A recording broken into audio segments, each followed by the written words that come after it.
तेनालीराम को राज कृष्णदेव राय के दरबार में विशेष सम्मान हासिल था। इसलिए उनसे जलने वालों की राजमहल में कमी न थी। एक समय की बात है, विजयनगर राज्य के हालात अच्छे न थे। राज्य पर पड़ोसी देश के हमला करने का खतरा मंडरा रहा था। ऐसे समय में एक दरबारी ने सोचा कि महाराज को तेनालीराम के खिलाफ भड़काने का यह सबसे अच्छा मौका है। एक दिन महाराज कृष्णदेव राय अपने बाग में बैठे कुछ सोच रहे थे कि तभी वहां एक कुटिल दरबारी पहुंच गया। उसने राजा से कहा कि महाराज, अगर आप गुस्सा न करें तो आपको एक बात बताना चाहता हूं। राजा बोले, निडर होकर बोलो। दरबारी बोला कि आप जानते नहीं, लेकिन तेनालीराम पड़ोसी राज्य से मिला हुआ है। वो समय समय पर राज दरबार की गुप्त बातें पड़ोसी देश के राजा को देता रहता है। यह सुनते ही महाराज गुस्से से आग बबूला हो गए और बोले, मूर्ख, तेनालीराम के बारे में ऐसी बात करते हुए तुम्हें शर्म आनी चाहिए। वो विजयनगर का सबसे वफादार नागरिक है और देशभक्त भी है। इस पर दरबारी बोला, यह झूठ है महाराज, उसने आपकी आंखों पर पट्टी बांध रखी है, इसलिए आपको उसकी कोई चालबाजी दिखाई नहीं देती है। लेकिन मुझे पक्की खबर मिली है। दरबारी के इतने विश्वास के साथ कहने पर राजा को भी थोड़ा थोड़ा तेनालीराम पर शक होने लगा। राजा ने तुरंत तेनालीराम को अपने द्वार में बुलाया और उससे पूछा कि क्या तुम पड़ोसी देश के राजा के गुप्तचर हो? तेनालीराम को महाराजा से इस सवाल की उम्मीद न थी। तेनालीराम इसका जवाब न दे सके और रोने लगे। राजा ने कहा, तुम्हारी चुप्पी का मतलब यह है कि जो हमने सुना वो सच है। तेनालीराम बोले, महाराज, मैं आपसे क्या कह सकता हूँ? आप मुझे अच्छी तरह जानते हैं, इसलिए आप जो चाहे निर्णय ले सकते हैं। यह बात सुनकर महाराज कृष्णदेव गुस्से लाल हो गए और बोले, जाओ, जिस राजा की चापलूसी करते हो उसी के साथ रहो। विजयनगर राज्य तुम्हें छोड़ना होगा। राजा के मुंह से ऐसे कठोर वचन सुनकर तेनालीराम वहां से चल दिए। वह पड़ोसी राजा के दरबार में पहुंचे और उसकी तारीफ में उन्होंने कई गीत गाए। तेनालीराम की प्रशंसा से पड़ोसी राजा बहुत खुश हुआ और उससे उसका परिचय मांगा। तेनालीराम ने कहा, मैं विजयनगर के राजा कृष्णदेव राय का निजी सचिव हूँ। राजा बोले, विजयनगर तो हमारा दुश्मन है, फिर तुम वहां के निवासी होकर मेरे दरबार तक कैसे चले आए? क्या तुम्हें डर नहीं लगा? तेनालीराम बोले, आप हमें दुश्मन मानते हैं, जबकि हमारे राजा आपको दोस्त मानते हैं। पड़ोसी राजा ने चौंककर पूछा, लेकिन हमारे दरबारी तो कहते हैं कि कृष्णदेव राय हमें दुश्मन मानते हैं। तेनालीराम बोले, विजयनगर के दरबारी भी राजा को ऐसे ही भड़काते हैं, लेकिन हमारे राजा उनकी बातों में नहीं आते। वो तो आपकी तारीफ करते हैं। उनका कहना है कि पड़ोसी से दुश्मनी रखना कोई अच्छी बात नहीं है। पड़ोसी देश के राजा को तेनालीराम की बातें अच्छी लगीं। वो बोले, कहते तो तुम ठीक हो, लेकिन हम तुम्हारी बात कैसे मान लें? तेनालीराम बोले, मैं खुद उनका निजी सचिव हूँ और उन्होंने मुझे शांति प्रस्ताव लेकर भेजा है। पड़ोसी राजा को तेनालीराम की बात पर यकीन हो गया और बोले, तो अब हमें आगे क्या करने चाहिए? तेनालीराम ने सलाह दी कि एक संधिपत्र और कुछ उपहार विजयनगर राज्य पहुंचाएं और आगे बढ़कर विजयनगर से मित्रता स्वीकार करें। राजा को तेनालीराम का सुझाव बहुत पसंद आया। उन्होंने उपहारों की तैयारी शुरू करवा दी। उधर राजा कृष्णदेव को तेनालीराम की बेगुनाही का पता चल गया था और वो अपने व्यवहार पर बहुत पछता रहे थे। अगले दिन उन्होंने देखा कि दरबार में तेनालीराम और पड़ोसी राजा के दूत संधि का प्रस्ताव लेकर हाजिर थे। उनके साथ बहुत से उपहार भी थे। राजा ने तेनालीराम को प्रेमपूर्वक देखा। उन्हें मन ही मन विश्वास हो गया था कि दुश्मनी को दोस्ती में बदलने का काम सिर्फ तेनालीराम ही कर सकता है। इस कहानी से हमें यही सीख मिलती है कि ईमानदारी का परिणाम एक न एक दिन जरूर मिलता है। साथ ही किसी की भी बात पर आंखें बंद करके भरोसा नहीं करना चाहिए। ऐसा करने से हमेशा खुद का ही नुकसान होता है। दक्षिण भारत के गुंटूर जिले के गलीपाडू नामक कस्बे में एक सामान्य गृहस्थ के घर में तेनाली राम का जन्म हुआ था। उनके माता पिता धार्मिक प्रवृत्ति के थे, जिसके कारण उन्होंने अपने पुत्र का नाम रामलिंगम रखा। पिता की मृत्यु के बाद उसकी मां उसे अपने भाई के पास तेनाली नामक कस्बे में ले गई। तब किसी ने भी ये सोचा न था कि इसी नाम से तेनालीराम ऐसी ख्याति अर्जित करेगा कि सदियों तक लोग उसकी बुद्धि, न्यायप्रियता और हाजिर जवाबी की कहानियां सुनाते रहेंगे। अपनी कुशाग्र बुद्धि और मिलनसारिता के कारण तेनालीराम सभी के आकर्षण का केंद्र बन गया था। उसके बुद्धिबल को लेकर इतनी किंवदंतियां हैं, जिनसे लगता है कि तेनालीराम जैसा कुशाग्र व्यक्ति दक्षिण भारत में कोई विरला ही हुआ होगा। तेनालीराम के किस्से आज भी प्रासंगिक हैं। जब तेनालीराम ने बताया कि हम चाहें तो मरे चूहे से भी कर सकते हैं व्यापार। महाराज कृष्णदेव राय अपने दरबार के सभी सभासदों को विशेष महत्व देते थे, किंतु फिर भी सभासदों को प्राय ऐसा लगा करता था कि महाराज तेनालीराम पर अधिक कृपालु हैं और उसे ऐसा मौका दे दिया करते हैं कि वह शेष सभी सभासदों पर भारी पड़ता है। इसलिए आम सभासद ऐसे अवसरों की तलाश में रहते थे जब तेनालीराम का मजाक उड़ाया जा सके। एक दिन दरबार लगा हुआ था। आम दिनों की तरह ही कार्रवाई चल रही थी। तभी महाराज ने एक अजीब सी गंध उठती महसूस की। उन्होंने सभासदों से पूछा, क्या उन्हें कोई दुर्गंध महसूस हो रही है? सभी सभासदों ने बिना सतर्कता से दुर्गंध अनुभव करने की कोशिश किए ही कहा, नहीं महाराज। लेकिन तेनालीराम आसपास की हवा महसूस करता हुआ बोला, हाँ महाराज। ऐसी गंध मरे चूहे के शरीर में सड़न उत्पन्न होने के कारण पैदा होती है। लगता है कहीं आसपास ही कोई चूहा मरा पड़ा है। महाराज ने सेवकों से अविलंब चूहे की खोज करने के लिए कहा। थोड़ी ही देर में एक सेवक ने मरा चूहा ढूंढ निकाला और उसे लेकर महाराज के पास चला आया। महाराज सेवक पर नाराज हो गए। उन्होंने कहा, ठीक है, तुमने इसे खोज निकाला, मगर इसे यहाँ लाने की आवश्यकता क्या थी? कहीं फेंक आते, फिर मुझे आकर सूचना दे देते। मैं इस चूहे का क्या करूंगा? सेवक डर से थरथर कांपने लगा। तभी एक दरबारी ने कहा, महाराज, आप चाहें तो चूहा इस दरबार के सबसे विद्वान सभासद तेनालीराम को भेंट कर सकते हैं। आपने उसे तरह तरह के उपहार दिए हैं, आज मरा चूहा ही सही। दरबारी की बात पर सभासद ही करने लगे। बायलने वाला सभासद इस दरबार में मस्खरा माना जाता था, इसलिए महाराज ने उसकी बातें अनसुनी कर दी। मगर तेनालीराम इस सभासद की बातों में छुपे कटाक्ष से तिलमिला गया और तत्काल अपनी प्रतिक्रिया व्यक्त करते हुए कहा, माननीय सभासद, यदि महाराज ने मुझे यह चूहा उपहार में दिया तो मैं इसे आदर के साथ ग्रहण करूंगा। ऐसे भी चूहा विकल्पों का प्रतीक है। भगवान गणपति का वाहन ऐसे ही नहीं बन गया है। महाराज तेनालीराम के प्रतिवाद पर मुस्करा उठे और बोले, मरे चूहे का तुम क्या करोगे? यदि आपने मुझे यह चूहा भेंट किया तब मैं यह समझूंगा कि आप मेरी बुद्धि की परीक्षा लेना चाहते हैं और यह परीक्षा देने के लिए मैं इस चूहे से व्यापार करूंगा। महाराज, तेनालीराम ने कहा। मरे चूहे से व्यापार? यह तुम कैसे कर सकते हो तेनालीराम? महाराज ने पूछा।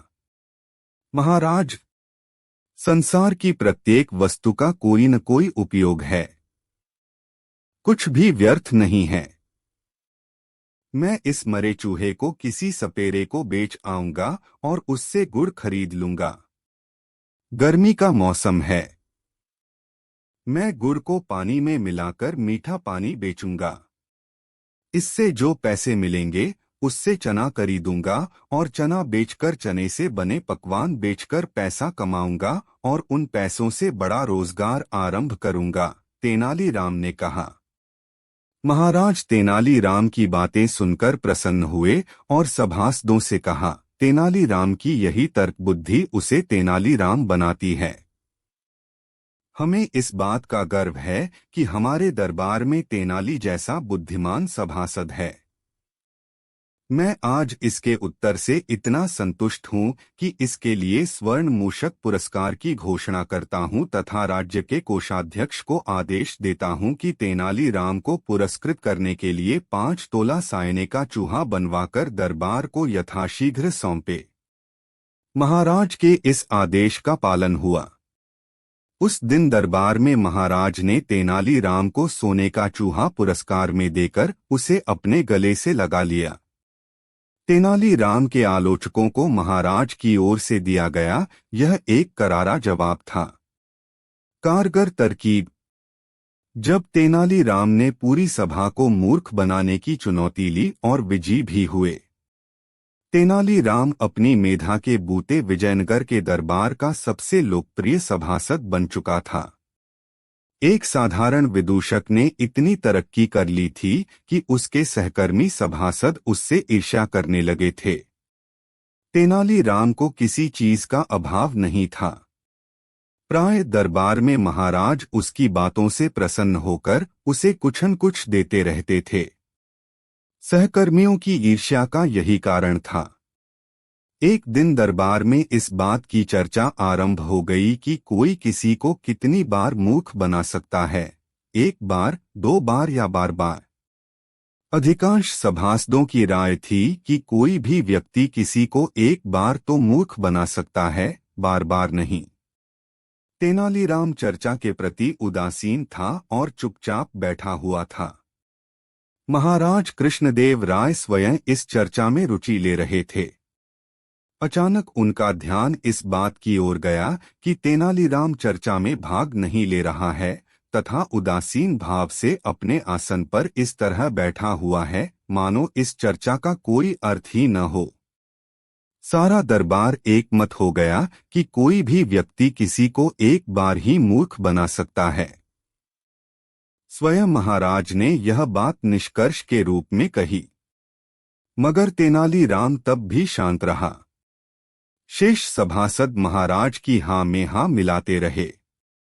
जब महाराज ने देखा कि इस चर्चा के निष्कर्ष तक पहुंचने के बाद भी तेनालीराम शांत है, तब उन्होंने पूछा, क्या बात है तेनालीराम, तुम चुप क्यों हो? क्या तुम नहीं मानते कि कोई भी किसी को 1 बार ही मूर्ख बना सकता है? तेनालीराम कुछ बोलता, उससे पहले ही सारे सभासद हंस पड़े और उनमें से एक ने कटाक्ष किया, महाराज तेनालीराम विद्वान हैं और वे हम सबको 1 बार में मूर्ख बना सकते हैं, ऐसे में वे हमारी बात से सहमत क्यों होने लगे? महाराज हंसते हुए पूछ बैठे, क्या सचमुच ऐसा है तेनालीराम? तुम 1 बार में हम सबको मूर्ख बना सकते हो? तेनालीराम ने विनम्रतापूर्वक कहा, महाराज मैं ऐसा कोई दावा कैसे कर सकता हूँ? आप स्वामी हैं और मैं सेवक हूँ। हाँ, इतना अवश्य है कि अभी जो कुछ कहा गया है उससे मैं सहमत नहीं हूँ। तभी एक सभासद ने कहा, महाराज दरबार के निष्कर्ष को नहीं मानने का अर्थ यही है कि तेनालीराम मानते हैं कि एक आदमी एक ही साथ हम सबको मूर्ख बना सकता है। तेनालीराम को अब गुस्सा आने लगा था। उसने महसूस किया कि दरबार के सभी सभासद उसे निशाना बनाकर घेर रहे हैं और उसने जो नहीं कहा है वही स्वीकार करवाना चाहते हैं। वह असल में इस तरह की व्यर्थ की चर्चा में पड़ना नहीं चाहता था, जिसके कारण मौन था। महाराज उसकी चुप्पी तोड़ना चाहते थे, इसलिए उन्होंने तेनालीराम से सीधा सवाल किया, तो तेनालीराम तुम यह मानते हो कि एक आदमी 1 बार में पूरी सभा को मूर्ख बना सकता है? अब तक तेनालीराम मन ही मन कुछ विचार कर चुका था। उसने आसन से उठकर कहा, अपराध क्षमा हो महाराज, ऐसा हो सकता है। ठीक है, महाराज ने कहा, हमें प्रतीक्षा रहेगी। पर स्मरण रखना कि ऐसे प्रयास के समय तुम अकेले पड़ जाओगे और मेरे साथ सारे सभासद होंगे। सोचो तब भी क्या तुम सबको एक साथ मूर्ख बना दोगे? जी हाँ महाराज, विनम्रता से तेनालीराम ने कहा। सारे सभासद इस उत्तर से सन्न रह गए। उन्हें लगा कि महाराज इससे अवश्य नाराज होंगे, तेनालीराम की अब खैर नहीं। दूसरी तरफ महाराज सोच रहे थे कि तेनालीराम में विशेष योग्यताएं हैं। वह कह रहा है कि महाराज सहित सारे सभासदों को एक बार में ही मूर्ख बनाया जा सकता है, तो उसके इस साहसपूर्ण उत्तर का आधार अवश्य होगा। यह देखना रोचक होगा कि किस प्रकार वह एक साथ सभी सभासदों को मूर्ख बनाता है। उस दिन बात आई गई हो गई। दूसरे दिन से महाराज के दरबार में सामान्य दिनों की तरह ही कामकाज होने लगा। सभासद और महाराज उस बात को भूल गए। एक दिन तेनालीराम अपनी खाट झाड़ रहा था। खाट झाड़ने पर कुछ खटमल गिरे। खटमलों को देखकर तेनालीराम के मस्तिष्क में एक विचार कौंध गया और उसने उनमें से मोटे मोटे खटमलों को एकत्रित कर एक छोटी डिबिया में बंद कर लिया। रसोई से वह एक छोटी खरल, मूसली और एक छोटी चिमटी उठा लाया। इन सारी चीजों को उसने एक थैली में रख लिया। उसके होठों पर एक विचित्र मुस्कान तैर रही थी। आंखों में एक विशेष चमक थी। दूसरे दिन तेनालीराम नियत समय से पहले उठ गया और स्नान ध्यान करके राजदरबार की ओर चल पड़ा। जिस समय वह राजदरबार पहुंचा, उस समय वहां कोई नहीं आया था। उसने थैली से डिबिया निकाली और उसमें रखे खटमल महाराज के आसन पर उलट दिए। डिबिया काली हो गई। वह अपने आसन पर जा बैठा। धीरे धीरे दरबार भरने लगा। महाराज आए तो सभा की कार्रवाई शुरू हो गई।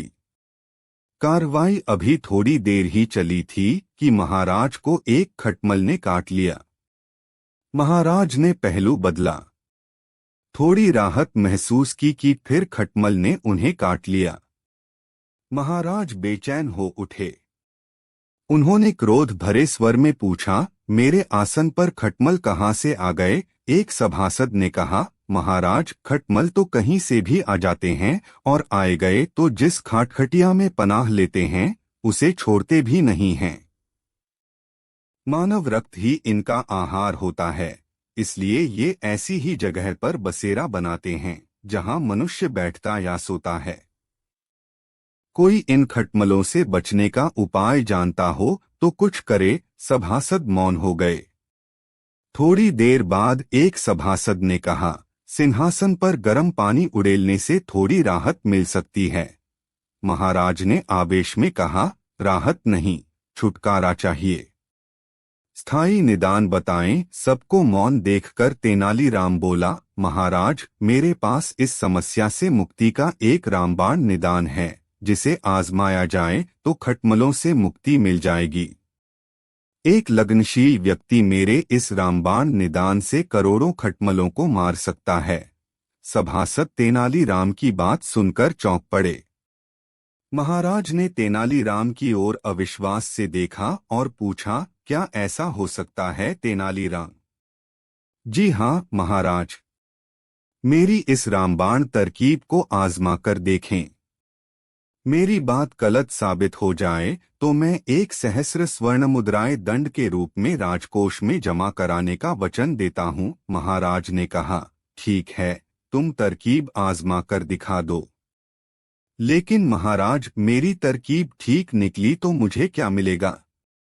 मैं और सारे सभासद मिलकर तुम्हें 1,000,000 स्वर्ण मुद्राएं देंगे।